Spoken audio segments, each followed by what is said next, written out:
just shifted. We're still trying to get back to normal, so yeah.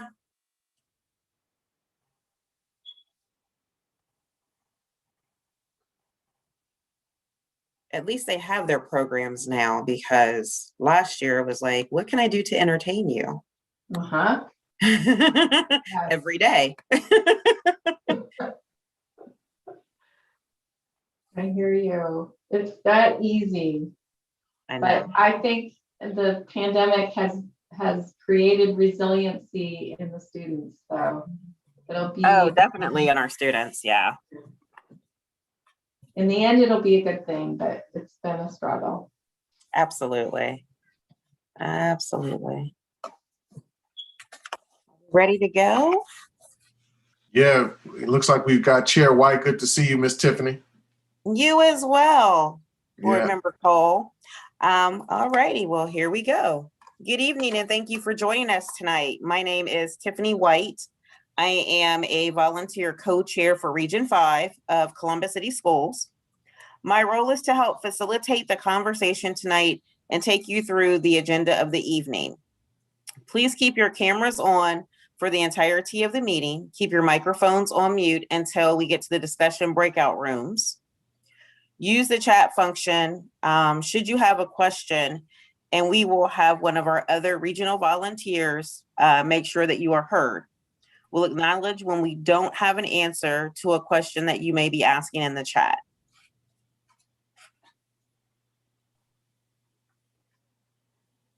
I'd like to ask everyone to please help us exercise a little bit of grace. Everyone will have an opportunity to voice their opinion. Help us remain positive. We know that this year has been stressful, and sometimes the conversations about facilities and planning for the future can be stressful as well. But we are going to remain positive and constructive. We will acknowledge when we don't have answers to questions right now. All questions in the chat will be documented and answered by the district staff at a later time, compiled in an FAQ or frequently asked questions document. We also have Area Superintendent Diane Agnes and Board Member Michael Cole with us this evening. Additionally, we have Colin Lewis from Battelle for Kids and representatives from Leggett Architects, who is the planning consultant to assist in this process. I am pleased to introduce Area Superintendent Diane Agnes. Thank you, Tiffany. Good evening, everyone. It's my pleasure to welcome you again to a meeting regarding our facilities master plan. For those who may be new joining us, just a reminder that Region 5 is made up of all of the schools that feed into Northland, Beechcroft, and Mifflin high schools. I appreciate you taking time out of your evening or evenings to join us for this very important work.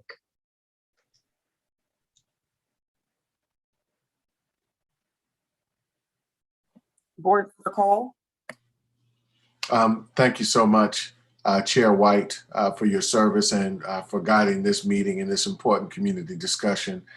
Thank you, CCS staff of Leggett and Battelle. We look forward to convening a conversation and continuing it on to first and foremost give a sense of a vision-directed conversation. What is it that we'd like the community to be able to see? This is your opportunity to provide your input. Then we'll move on to a design phase where we'll actually give you that opportunity to provide your insights and input on what you feel as though our community and, more importantly, our children need to succeed in our schools. I'm grateful personally to have you a part of this process, and I'm well open to all of your feedback and insights. Thank you. Let's get it.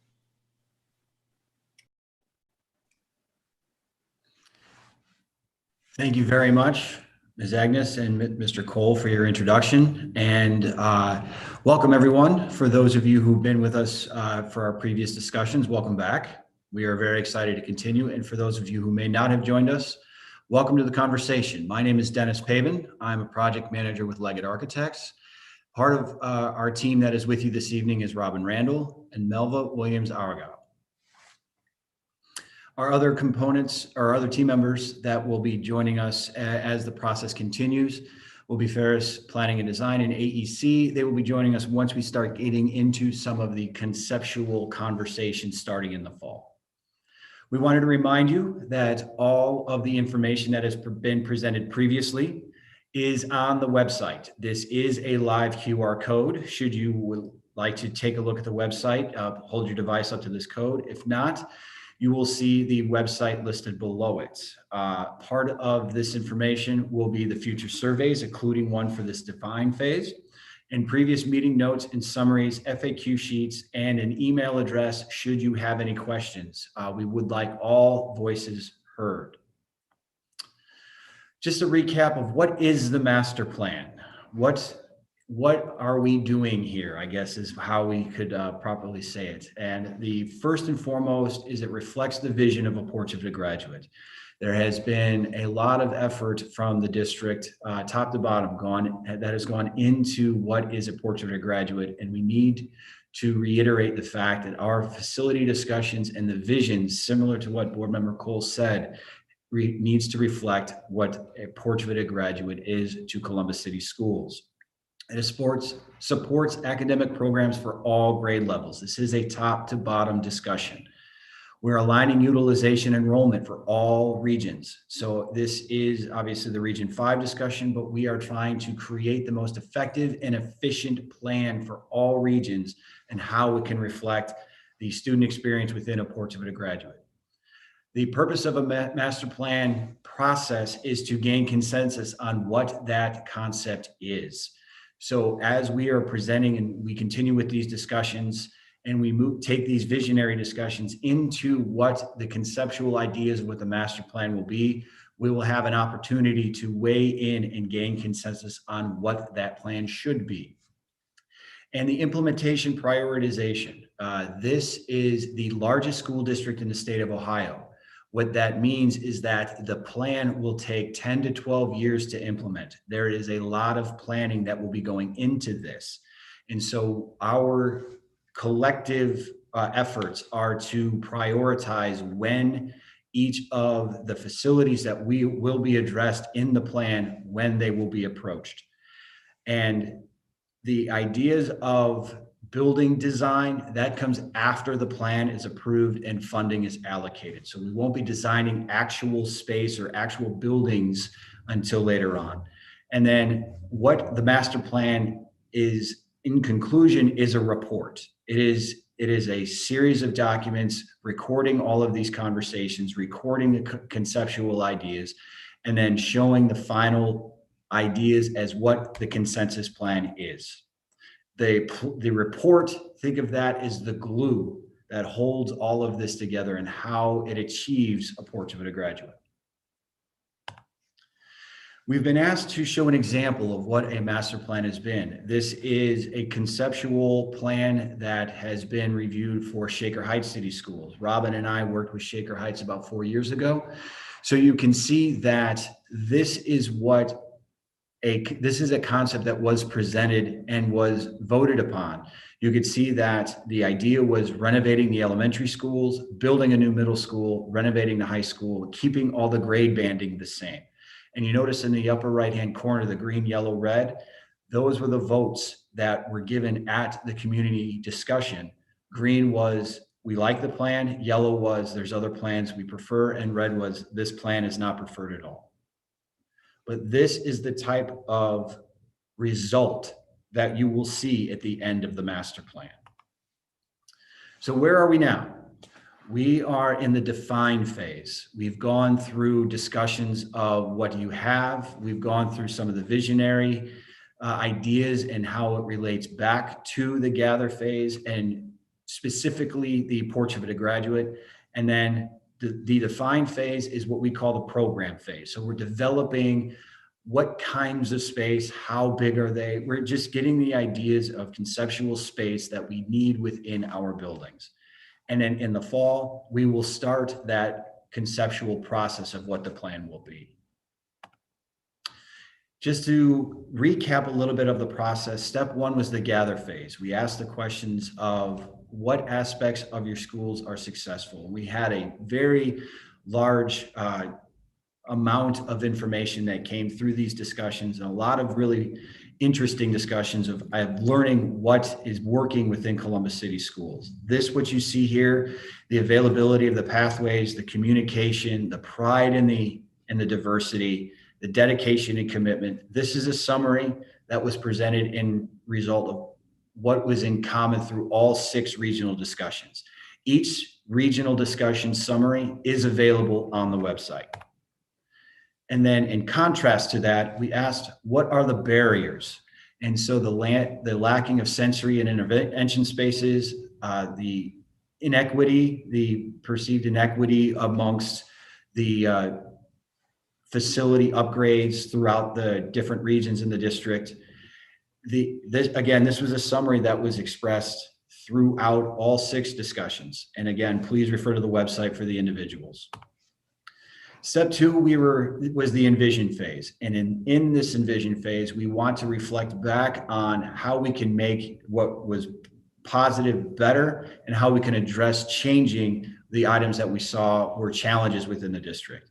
And so we took the first 3 pillars of a portrait of a graduate: and adaptability, communication, and global empathy. We broke this up because with the time constraints that we have within the community discussions, we wanted to have more fruitful discussions within these 3 and not have to push through all 6. So with adaptability, we had a discussion around what it means to be adaptable and agile within a school facility. We talked about hallways and classrooms and what it means to have the pillar of adaptability within a school. Again, this is one of the summaries. The rest of them are on the website. Communication. What types of communication are necessary for future learning? How do we see it within different spaces with different equipment? And we had many different ideas of feedback and how we can address enhancing effective communication. So we talked about different types of space, we talked about different types of furniture, and what other tangible aspects are necessary to create the epitome of communication amongst teachers and staff and students. And then the last component that we discussed was global empathy. We talked about the idea of having a welcoming space, creating pillars of the community, and having an environment that is showing stewardship towards being sustainable. And so what are these components? And there was a lot of positive feedback towards community gardens, creating community centers, and outdoor space that's not just an outdoor space, but something that's flexible and multi-use. And again, I'll summarize in that all of these summaries and all of these questions for all the regions are on the website. And here we are at step 3, where we will be discussing the final 3 pillars of a portrait of a graduate. And with that, I hand it over to Robin. Thank you, Dennis, and thank you so much for taking time in your evening tonight to join us. These are the 3 concepts that we're going to dive into today, and we're going to do something a little bit different. We're going to break into discussion groups in 3 separate discussion groups on creativity, critical thinking, and technology. So we're not saving the discussion for the end. We're going to make this more interactive and hopefully more engaging and more fun for you tonight. So we love the feedback that we got from the last time, and we're working to improve every day. So as part of step 3, Colin Lewis has joined us from Battelle for Kids, and he's going to take us through this pillar and then what the science of learning behind the pillar is and how that can translate to facilities. If I can interject just very quickly, I want to encourage all of our viewers who are going to participate in the breakout discussions to fundamentally understand that you all are part of our coalition of the winning and the willing for our students. You are part of our coalition for the winning and the willing for our students and community. What this means is that you are, as a part of the discussion and design of our forward steps, you are our ambassadors. So I want to encourage that understanding of your role and ideally responsibility in being a part of these discussions. If you feel as something is too educationese in language, or how we're saying things, please feel free to ask us to make it plain. And all of us will work accordingly to do that. Thank you. And sorry, Colin. No worries. Thank you for that segue. So as one of the pillars of the Portrait of Graduate, we discussed creativity and how the design team and the community came together to define that was our students will be imaginative and explore original ideas and innovative solutions by transcending traditional thoughts, patterns, and relationships. And how that relates to the learning space or environment is shown in the research, because there is a relationship between the openness of physical space and the openness of our minds for creativity and new ideas. Views, vistas, ceiling heights, and wall color can affect expansive thinking. So when you think about any time you've been in a large space and you see blank slates, that just takes your mind to a place where you're thinking creatively around how might I use this space. When you look out over the horizon and you see endless possibilities, these are things and structures that support creative thinking. So if we think about traditionally, where does creativity happen in a school? Oftentimes, it's relegated to art classrooms or music classrooms, and it's teacher-led. So a creative project might be to create a collage on the windows, and the student is led through the process by a teacher, and that is what creativity can be defined in a school. But what we want to talk about is really unleashing creativity everywhere. And it's really a thought process that to be creative is to put things together in a new way, to construct the puzzle pieces and use innovation and creativity to think about solving problems in a new way. So how can environments stimulate that kind of creative thinking? Well, it's not about the walls of a classroom. It's about unleashing creativity everywhere and thinking about, where do you feel the most inspired and creative in an environment, in a school, but beyond the school walls. So we've got a breakout question that we'd like to ask you. In thinking beyond classrooms, what types of settings inspire you to think creativity? Co-chair Tiffany? Okay.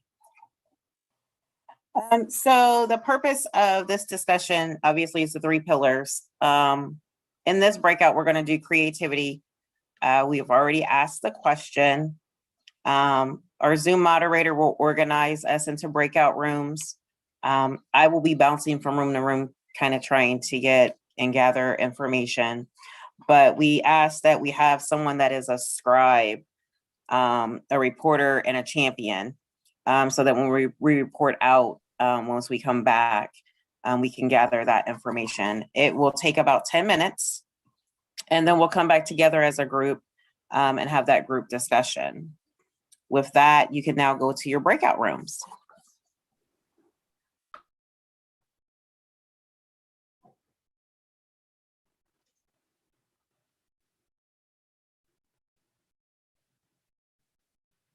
It takes a little while for Misty to put us in the breakout rooms, so just be patient and it'll pop up on your screen.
Okay, do we have everyone back? Misty, can you tell if everyone's back out the breakout rooms? Yes, everyone's back. Okay. What I'm going to do at this time is ask our family ambassador leads if there was anything interesting that was shared at all. Yeah, sure. Hi, everyone. So I'm going to share what we talked about in breakout room 2, but other breakout rooms if you still have time to submit the response for question 1. Thinking beyond classrooms, what types of setting inspires you to think creatively? And some of the answers were gardens or water, like sensory-based environments, colorful environments, spaces where you can think individually and reflect prior to starting a task. And I really liked this. I forget who shared, so I'm sorry, but like taking a walk or being outside, what do you see? What do you notice? What do you wonder? Hands-on manipulatives, like different supplies to allow you to have tactile, and also aromatherapy.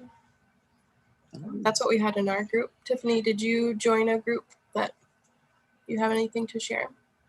I have group 1, but can we get group 3's feedback and then I'll go last. Okay. Group 3. I wrote down stuff for group 3. Do you just want me to read the list? Yes, absolutely.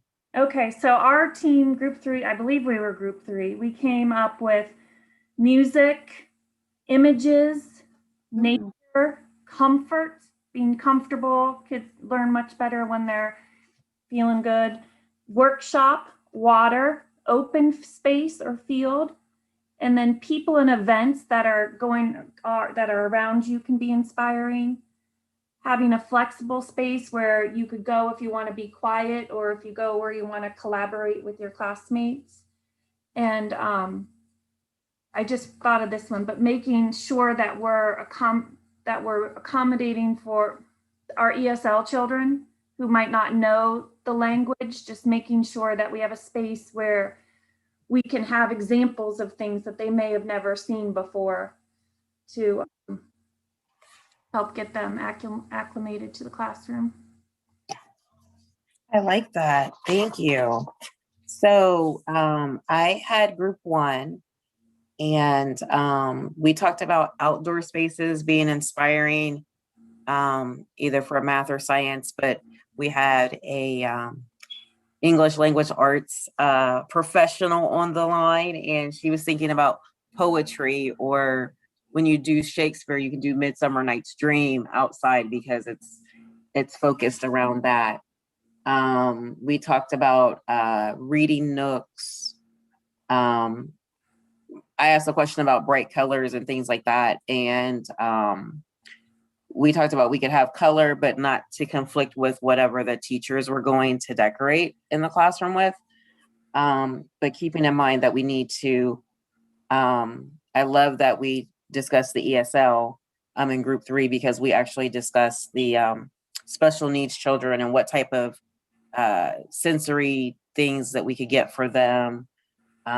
Robin joined in because I guess they're working on one in another city and they're doing quiet rooms or even quiet alcoves like within the classroom, so you're not completely separated from your class, but you need that time to collect yourself. And then a room that's just for sensory that can maybe calm someone who's been overstimulated. So I think we had some really great ideas on that. Colin, can you present the next pillar, which is critical thinking? Absolutely. Thank you. And so critical thinking for the Columbus Community Portrait has been defined as our students will analyze and apply evidence-based reasoning to understand big picture challenges and how solutions affect other parts of a system. Research says that critical thinking often implies risk-taking, in the form of challenging prior learning and tacit assumptions, considering opposing views, and stretching capacities to learn new skills and information. And so the physical spaces should provide support and cognitive safety for student and educator risk-taking. Critical thinking can also require maximum cognitive effort, and the physical space should accommodate varied ways to support student and educator conditions for critical thinking.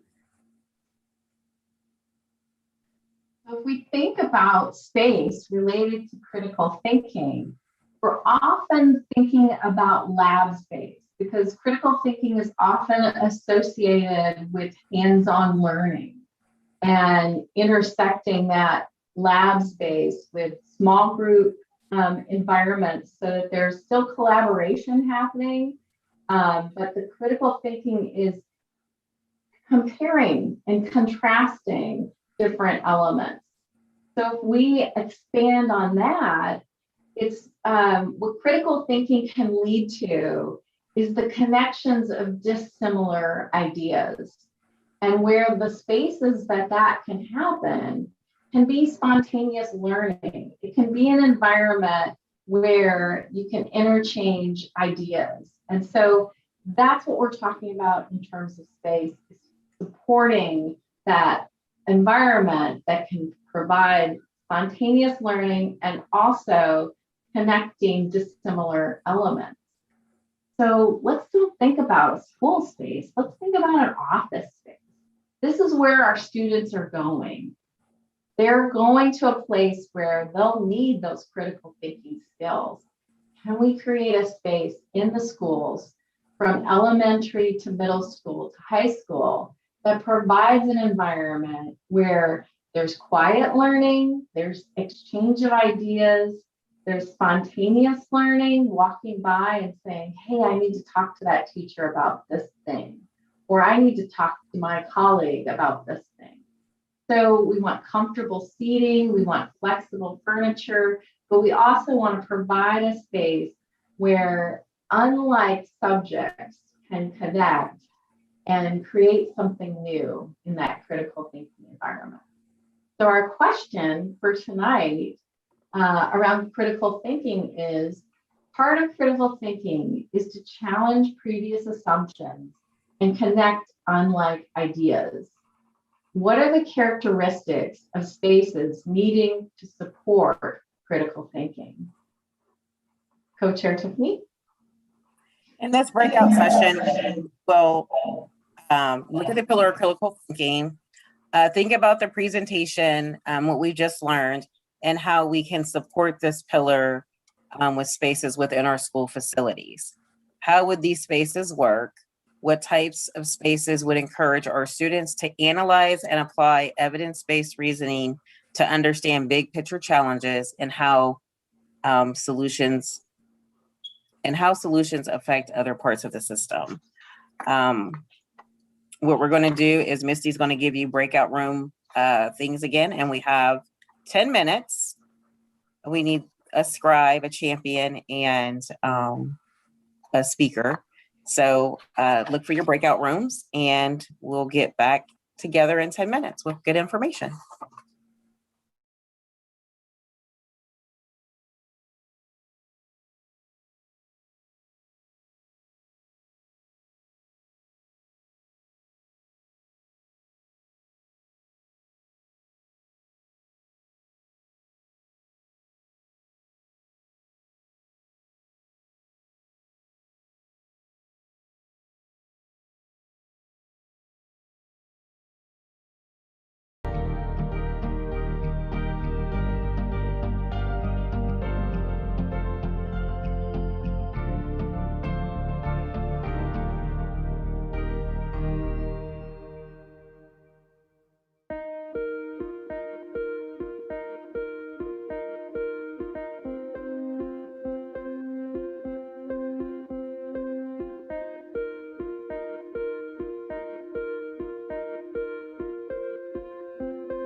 Okay, if we could take 1 to 2 minutes from each group, and everyone give a couple of things on characteristics of spaces needed to support critical thinking. And we'll start with group 3 this time and work our way up.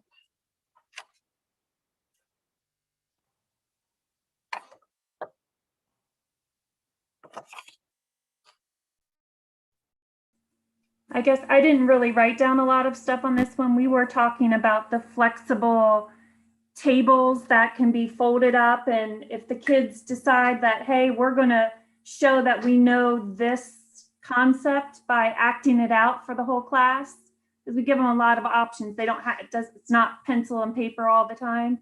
So one group might decide we're going to act this out. Another group might decide to draw a poster to teach that concept to the rest of the class. But folding tables that can fold the top up, move over to the side of the room and open the middle of the classroom for, so the kids can decide how are we best going to be moving around the classroom, and they can physically move the furniture themselves, make the space that they need. If they want 2 big tables put together, they can roll them together and have a big group, or if they just want to have a small group, they just take 2 people over in the corner on stools. So and we talked about technology being handy. Community spaces like gymnasiums, libraries, things like that are places where we can also do that same concept. We can quickly change, and it can be student led instead of teachers having to do it, custodians having to do it. We talked about in our building, our gym, our cafeteria, an office, a storage area. So we don't have a place to have a school-wide assembly unless we have to change the entire schedule of the 500 people in our building. I feel like there was something else our librarian suggested. Keith, what am I forgetting? I thought about connecting unlike ideas and the need for students to feel both physically and emotionally safe in the area to encourage that level of conversation and that connection. And we talked about the project adventure philosophy, just teaching the kids how to step out of their inner circle, their comfort zone. We talked about that again, making sure that they know that they're supported by their classmates and their teacher and their principal, the custodian. They know that everybody's got their back, and it's okay to take a risk and ask a question or pose this idea. So just feeling safe to trust other people in their building. Okay, thank you. Those were really great. Group 2. Those were really great, group 3. So in group 2, we talked about spaces that allow both collaboration and individual thought. We kind of talked about the differences between critical thinking in elementary, middle, and high school and what that looks like. And I can just speak from my perspective. When I was in middle school, sometimes I wasn't the person who felt comfortable enough to just come up with this idea if I didn't think everyone would agree with me. But even if they're given a prompt where they have some time to decide, and then they can discuss and debate together in a collab space. We also talked about dry erase walls, like each classroom, each room having a space where you can document, if you can explain. If you don't feel comfortable getting in front of the group and talking, you can kind of map it out or draw it out. And we also talked about, for like reading discussions, just having a comfortable space that you can do that. And for elementary school specifically, we talked about just having open spaces that have ample outlets and Wi-Fi connectivity. Okay, awesome. You guys, I think we were thinking too hard in group 1.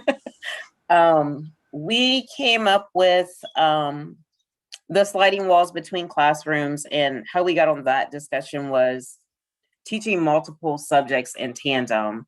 Like if you're teaching about the war, you're going to talk about the science behind the technology behind the weaponry. And then you could do the math and English and everything all collaboratively, and open those walls. And then all of those teachers, and I'm thinking more middle school in that regard, because you have 7th grade history and so on and so forth. But also collaborative spaces where they could get together as a group and do their projects. But also, I know that when you're sort of coming into your own and things of that nature, sometimes it's an uncomfortable position to be in, to ask for help, where that's a space where your peers can be the folks that you turn to get that homework help or to get that understanding of a concept. Keeping in mind that once they leave the walls of Columbus City Schools, they're going into a world where there's lots of collaboration, lots of different thought, and to come up with ideas and solutions is something they're going to have to learn to do in groupthink versus singularly. Can I add one more thing? Absolutely. Making sure that our community members feel welcome in the building. There's times when members want to come and volunteer. Mm-hmm. We're having to kind of stick them in a closet. That's not very welcoming, because we have no space in our building for small, like one-on-one tutoring. We're not supposed to have them in the hall because our halls are narrow, but we've literally had to put people volunteering in the closet in between the bathrooms. And it's just, I feel like if our community is going to come in and volunteer, we want to have a space designated for them. And make it comfortable as well for that Right. student. And that, yeah, the city of Columbus does a lot of that mentoring. So yeah, you don't want them to be in a closet for 45 minutes to an hour with a student and then go back to work. Yeah. Quick question. Do some of you feel as though any of the smaller design spaces that otherwise could be used for mentoring or one-on-one teacher-student engagement are too much utilized for punitive measures?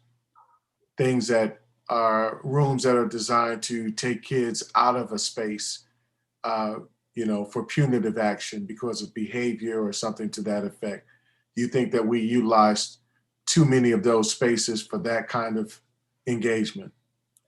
Not at Devonshire. No, our problem kids get walked, talked to. They're more out in the open. Yeah.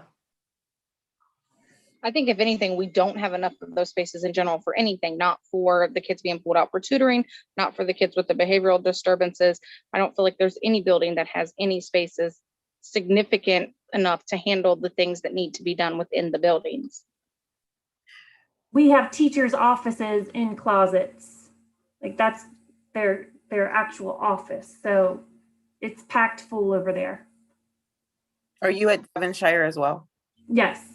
Oh, wow. Okay.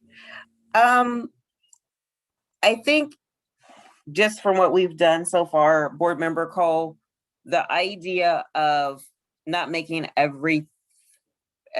especially behavioral things as punitive.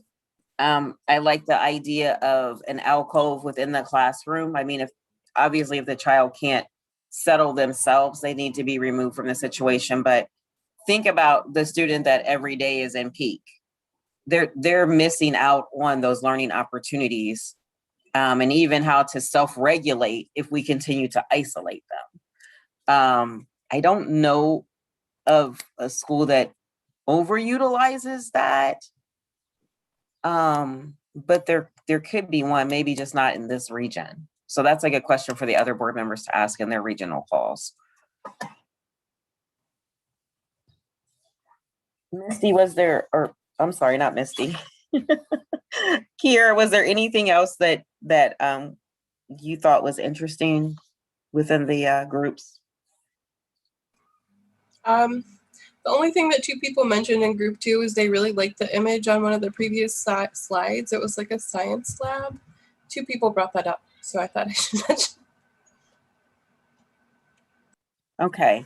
Yeah, I will say this, when you have classrooms that are inviting, your science classroom, your math classroom, even some language arts and English classrooms, where when you walk in, you're like, oh, wow, we're going to be learning all of these things and these concepts and ideas. So they're not so sterile. I think that's also something that we need to take into consideration when we're doing this design. And we have a lot of active children. They're not making poor behavior choices, but they just have to move. Mm-hmm. We have wobble stools, we have yoga balls to sit on, we have multiple things so they can still get what they need. They still have that movement, but they're able to focus because they're able to do that. In a regular chair and desk, they don't have that option. Some of our desks are high so the kids can stand. So just accommodating the need for some of our students who have ADHD or have other focus issues that they struggle with. Yeah, fidget spinners are good. Yeah. Okay, so Colin, are we moving on to the last pillar?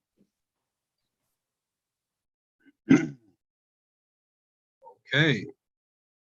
And so the last pillar is technology, which is defined as our students will leverage traditional and emerging technology to consume, create, communicate, and connect while practicing responsible citizenship in an increasingly digital world.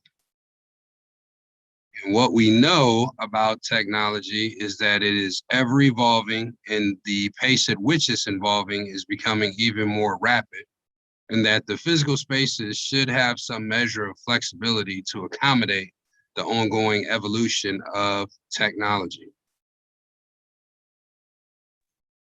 When we think about space to support technology, and we look at the traditional classroom, what's happening is we're still seated in rows, we're still facing the front of the classroom with the teacher leading. The teacher has technology on the front board, and we've got technology in our hands. Columbus City Schools is a one-to-one district, but that's not supporting the full potential for technology. It's just really adapting. And what we also know is that even infants know how to use their mom's phone. Technology, we have digital natives. And what we have learned is these digital natives need guidance on how to use the technology properly and how to focus their energy in the right place, using technology, using the equipment, and be excited about what's new and what's different, and prepare them for the future.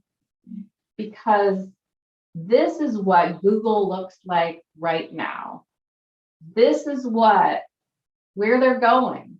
And so we need this kind of flexibility, adaptability, future focused, so that any new technology that's coming, we don't know what's 5 years from now, what's 10 years from now, but we need this building to be flexible so that cabling and Wi-Fi and all of that connectivity can happen in these future spaces.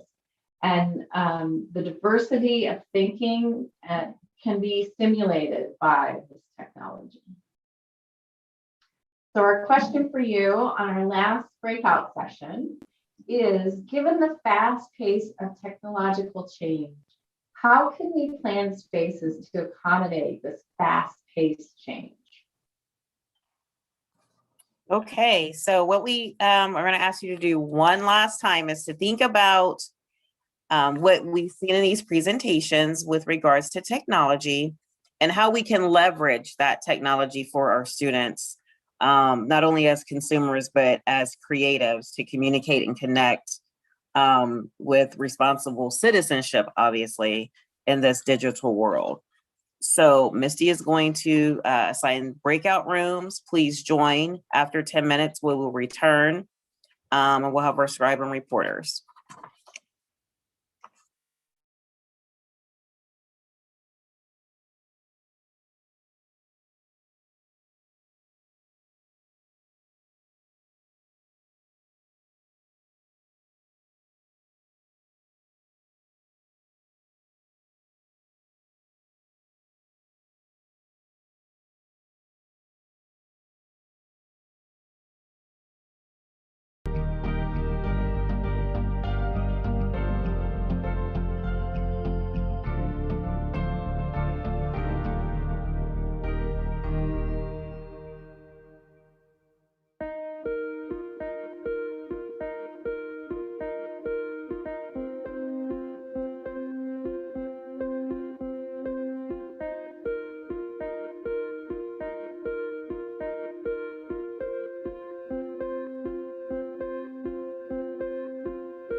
Thank you, everyone. What we're going to do now is go through in 1 or 2 minutes again, give some information that answers the question, given the fast pace of technological changes, how can we plan spaces to accommodate the fast-paced change?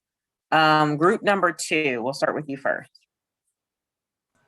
Okay, so we spent a good amount of time just talking about we don't know exactly how technology will change and grow, so that makes it a bit challenging to determine what the space should be like.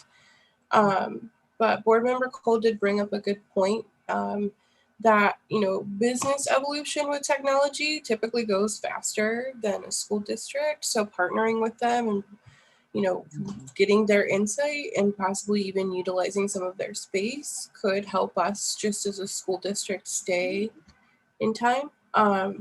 Also, we kind of talked about it in the last question, but also now Mr. Lewis discussed, you know, just how do people feel about using non-district issued technology devices? Maybe use the school's Wi-Fi logon so that it can be monitored, but this is what they're using at home. And some of the kids, you know, they know the technology and are keeping up with the change just as fast as we are. So to be able to help them utilize that to learn could be beneficial. Thank you. Group 3.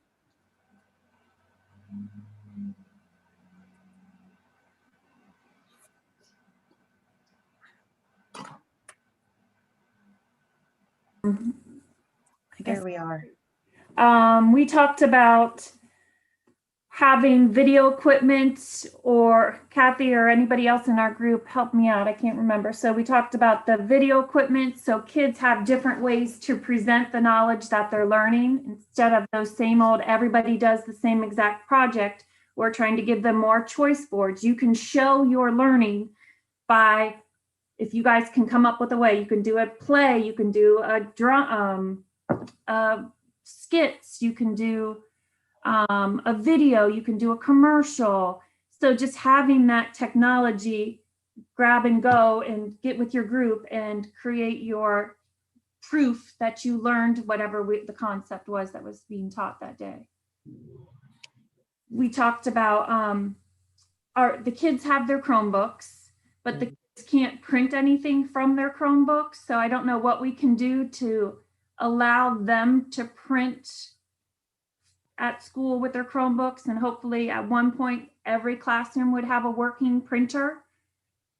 So we have that opportunity for kids to print something up and take notes on what they'd make adjustments quickly. So,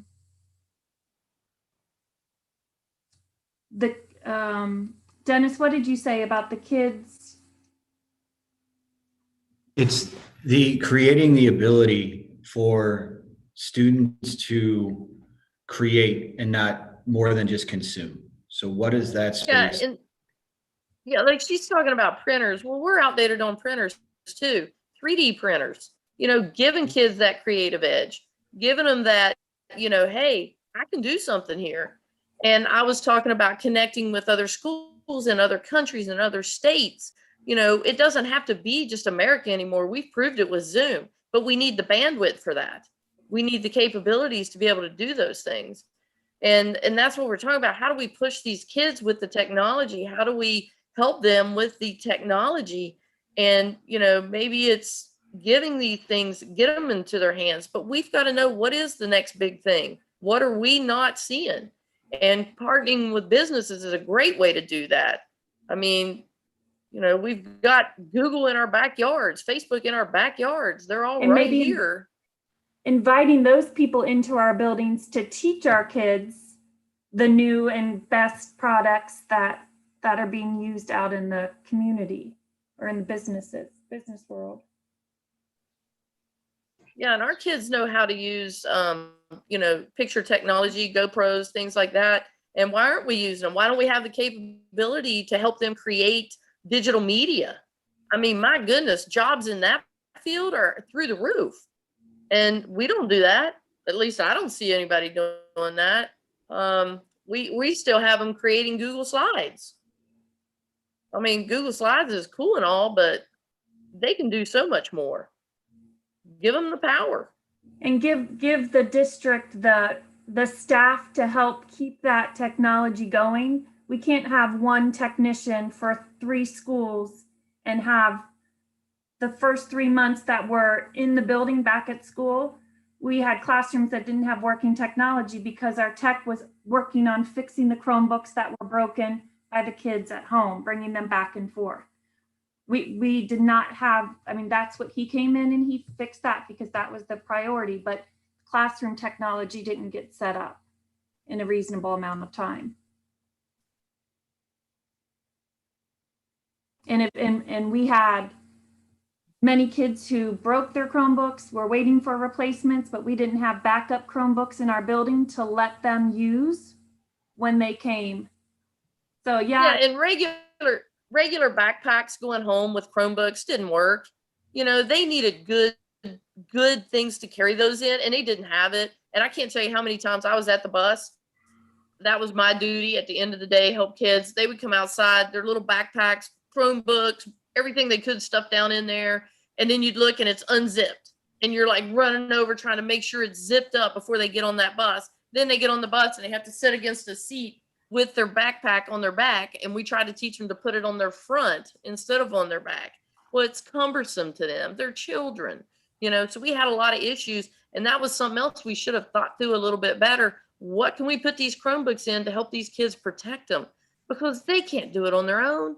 You know, they're on that bus and all they know is just get on the bus and go home. And so that was hard on them. And they had to have them. And hard on the students who theirs was broken. And when we came to school, didn't have anything to let them use while they're at school. So they were missing out on, like they had to do paper and pencil stuff while everybody else was doing the technology stuff. Yep. So do you think that we can leverage some of our spaces for TBTs, teacher-based teams that are, you know, ideally conceptualizing how to make these behavioral and academic, right, curriculum-based integrations where we can make these things kind of intersect with each other? Because what you guys are talking about makes me think from a teacher's perspective about being incorporating a technology person or people who can work with our technology team on the administrative level to help guide this marriage between curriculum, behavior, and technology. Am I making any sense, or am I talking too weird? So you're suggesting bringing technology experts in? I'm recommending that teacher-based teams, you guys who develop the best practices and distribute them, incorporate a person to help you guys, you know, formalize IT as a part of your systems, so that we're constantly thinking about that as a part of the curriculum as well. So, Catherine, that piece that you talked about with the kids using a certain type of thing that's no longer the Google slide. Google Slides, yeah. Right, Google Slides. Using Slides. something else. Well, if this is something you guys feel like you can easily leverage, and think about it, this is how we transitioned from Blackboard that we were paying quite a bit of money for to Google. We made that free and costless transition because of how you guys were using that technology. So I want you guys to really think and consider about how vital you have been in kind of driving our decision making, and not just from a fiscal standpoint, but from an operational. So maybe it's that our TBTs incorporate as a part of your team folks who are comfortable with technology, or at least thinking about how we can marry those things together with curriculum. This feedback is incredibly valuable. I thank you for that. Yes, thank you. Do you guys have any other comments from your group in regards to Board Member Cole's question? I think that maybe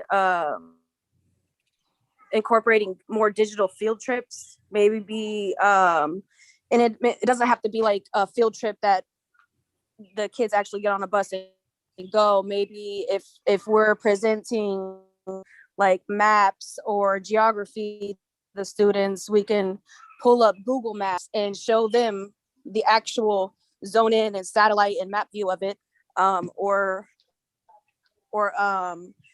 even just incorporating more gamified lessons. Yeah. Okay. Or awesome. integrate social media some Mhm. way into the classroom. And I don't know if there is a program or something that can allow, like if we have everybody on their different technology in the room, some type of monitoring program that the teacher can kind of see all of the kids' screens, so we know the kids are really good about clicking that button Mhm. as the teacher's walking by, especially the upper. Yeah, it happens on the elementary level too. Yeah. I Um, don't know if there's any kind of programs that the district could purchase to help us if we're working with a small group and the other kids are on their Chromebooks, something to help us monitor what's going on. so I think that's where Board Member Cole is speaking about the team-based piece, because your technology professional could monitor that a lot quicker than you could to try to see what the kids were doing while you were in individual groups. And they can also flag or do something to that technology where the student can't access it anymore. So Board Member Cole, I don't know if that requires more staff so that they have that technology person or persons in every school so that they can move freely around the building and not 3 or 4 buildings, not only to fix them or repair them, but also to monitor. I know that they can put different words or phrases in it and it'll pop it up where they could see that immediately. And everybody has smart watches and things of that nature where they could see it real time. And that would curtail some of the behavior. So by the time they did get to high school, they wouldn't do it because they know that there's those safeguards in place. They'll just have to do it on their own technology versus the school issued technology. And thank you for that. Group 1, we talked about learning styles. Is that much screen time the best learning style for every student? And the fiber optic upgrades, because in 10 years, they could be different, but is there something that's going to be universal and make sure that every classroom is equipped with that? So whatever the technology is, it's seamless. And it's not like, okay, we have to move to room 340 because my classroom's not equipped with this. To make sure that everything is in place in every classroom. And if there could be like decompressed time from technology, as far as being a good steward of that, if you're on it all the time, you're going to be tempted to do something different. But that decompressed time, and also the need to build those social skills, especially in interview settings, when you have to get up and do presentations. If everything that you do is connected to technology, you're not going to have those interpersonal skills to articulate what you're trying to get across. The last piece with technology was overcoming the digital divide, and making sure that whatever software that Columbus City Schools is using can either be used on a different type of device, whether that be a smartphone or an Amazon Fire tablet or any of those things, because those are a couple of the things that we ran into with the Chromebooks. So if you do have a tablet and you have the software that's that you can access. So your Chromebook is broken, you can bring your tablet to school, and maybe your tablet's in a case and it's less likely to get broken because, let's face it, that's yours, and when it's broke, it's broke. The school's not going to give you a new tablet. You'll always get another Chromebook. But that also is teaching them some responsibility of taking care and concern with their technology. But making sure that if there are assignments given, if there is no Chromebook, that our technology, whatever that may be at home, is there. But also if there is no Wi-Fi in the home, that we're making sure that those students are covered so that there isn't a missing grade for a group project or a missing grade because you couldn't get your paper uploaded by 7 p.m. or 9 p.m. or whatever time it needs to be in. And that's what we had. Kiera, was there anything else that maybe you heard that rung true within all of the groups? There wasn't anything additional submitted on the Google form. Mm-hmm. There's still time to submit the Google form, everyone. Yes, please submit those Google forms. And I do have a question for, I guess, whoever in the group. Like Miss Nunez got on late. So say that someone did register and they view this video, are they still able to respond on Google Forms in some way at all?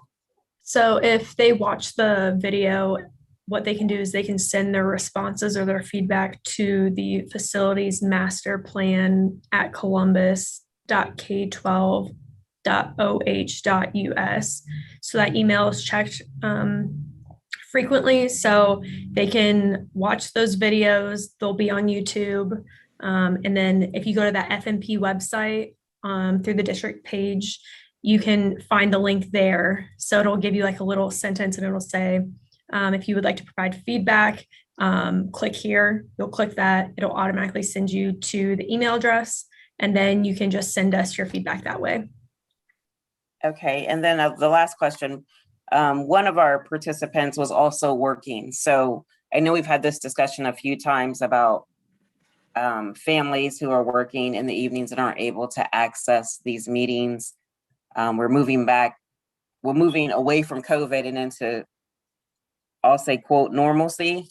Are we going to have an opportunity for those individuals who haven't been able to participate through the entirety or just want to be engaged to have that opportunity on a Saturday, potentially in person even? As we move forward, we're very hopeful that by September, right, that we're going to be in person. And we are mixing up the schedule a little bit because right now we're doing 2 regions a night. And when we're in person, we want to really focus and do 1 region. And so we're going to look at ways that we can engage with the community a little differently and make sure that attendance increases.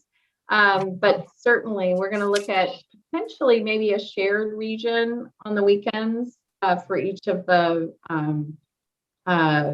interactions. We've got 3 more master planning meetings. And so just as a little preview, the next time we get together, we're going to report out on all the data and summarize these first 3 sessions.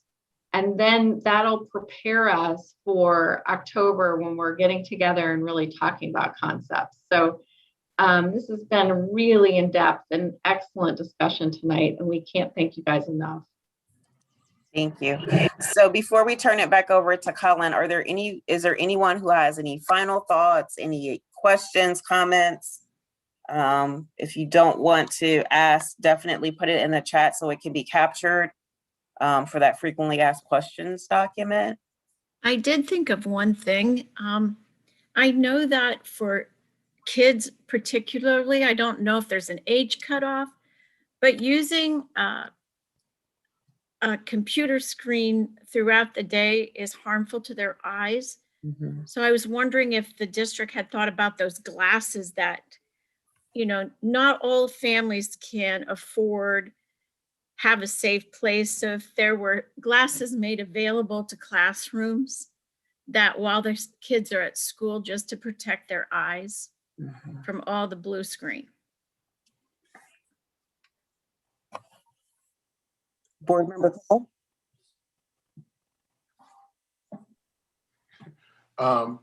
If this is something that the community expresses a need for, these items, have to be incorporated into a budget. And sometimes when that budget can't afford it, that means that we have to come back to the community and ask them for the support to be able to purchase these things that the community is saying our children need. So I want you to bear in mind that everything that, albeit we are a $1.5 billion budget, those dollars are quite extended. They're quite extended. So we've had some conversation, vision based around quite a number of things, increasing staff, increasing other resources. So I just want to always restate and reiterate that things cost money. But yes, I'm more than happy to walk this back to the group and let them know that these might be things that the community is asking for. Board Member Cole, just to piggyback on her question, when we talk about community partners, we have VSP here. Walmart has an optical. Is there a way to partner, especially for those who don't have kids who don't have private insurance, they have Medicare or Medicaid, and they get that one pair of glasses a year, and screen time from March of last year to March of this year could have really impacted someone's vision. Are we able to get everyone screened if they need to get some type of glasses, even if it has the, I forget what mine have on it, but some kind of thing that deals with the blue screen. Even if they maybe don't need a prescription, but they have a reading glass, would we be able to partner in a way, and that we have a lot of students, so I don't know if that's even feasible to ask partners for, but it doesn't hurt to try, because that doesn't cut into the budget if we can get a good percentage of our young people tested and their parents know that it's going to be covered if it needs to be covered. So without going into describing or even trying to envision what that process would look like, there's always the possibility of abundant possibilities for partnership, no question.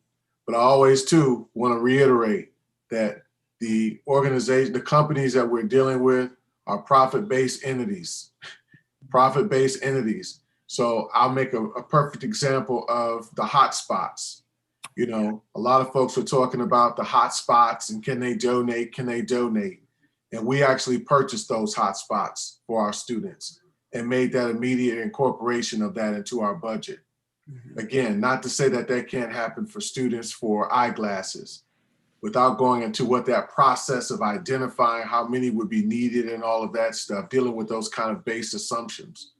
I believe in the possibility of abundant possibilities of partnership.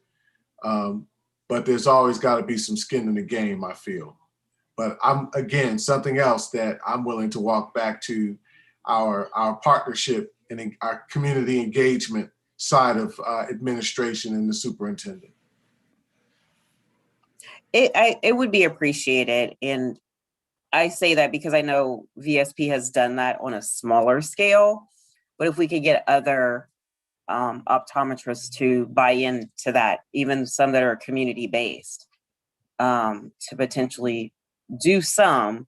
I know just even with my grandchildren, one didn't have to have glasses at all. And then this last exam, they were like, wow, okay, they need glasses. So you could go from not ever needing them or wearing them to now you must have them. And we're still in the midst of a pandemic. Everyone's funds are not abundant. If they knew that that was an option or an opportunity, we're just doing the best for our students at that point, because it could be an educational barrier. Will do, Madam Chair. Thank you so much. I know I'm so picky and bossy and like, let's do everything for the kids, but that's just me. So Colin, I'm going to turn it over to you for final thoughts and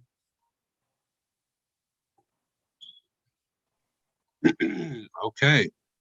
Innovative learning environments and teacher change. So creating the learning spaces is important, but providing support to the teachers for how to maximize the space is likely equally as important. There's an outstanding resource out of Australia that is researching the concept of innovative learning spaces, specifically facility design and pedagogy, that might be very helpful for this work. The research collaboration has been among the earliest serious efforts to study the impact of facility design on student learning. And they found that the impact of facility design on student learning is heavily influenced or mediated by the skill of the teachers to utilize the space. And then there's other research out there on how smaller class size initiatives and student outcomes collide as well.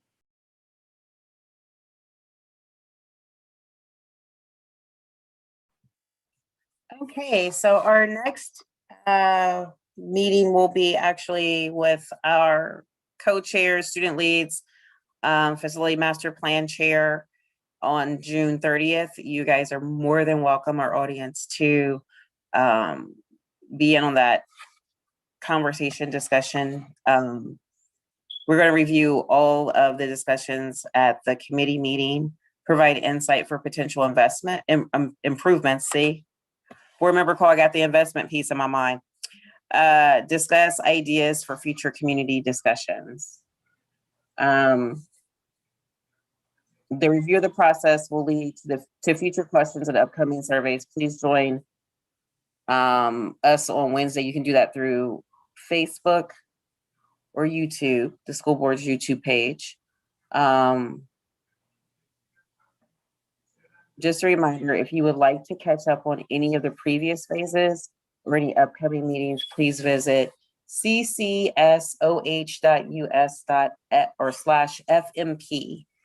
Thank you so much for taking the time to share tonight. We look forward to your surveys for this defined phase in the upcoming weeks.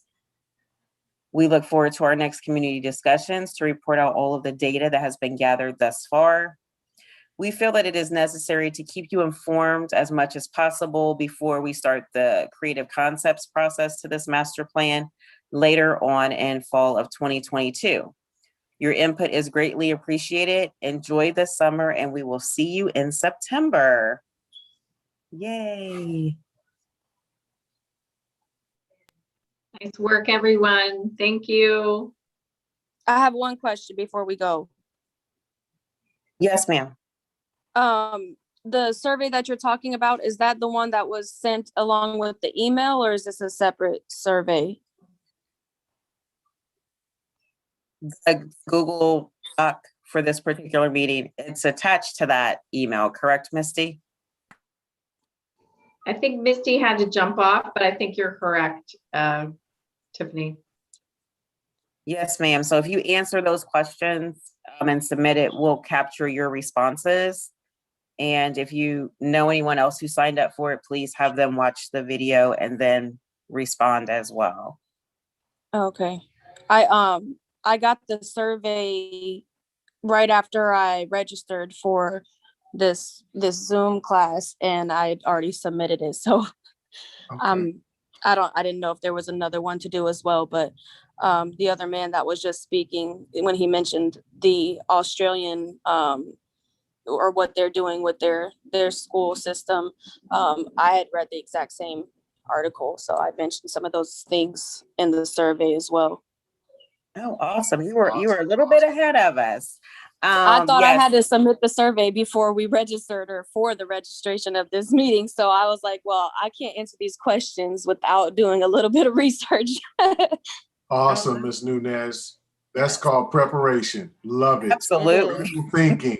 Love it. Thank I you. do too. I do too. I think if you wanted to add anything else, you could go to the facilities master plan website and add any additional comments. Okay. All right. Well, thank you so much, Board Member Cole. I guess I'll see you in September, but probably before that. Hey, bless you all. Have a safe summer, please.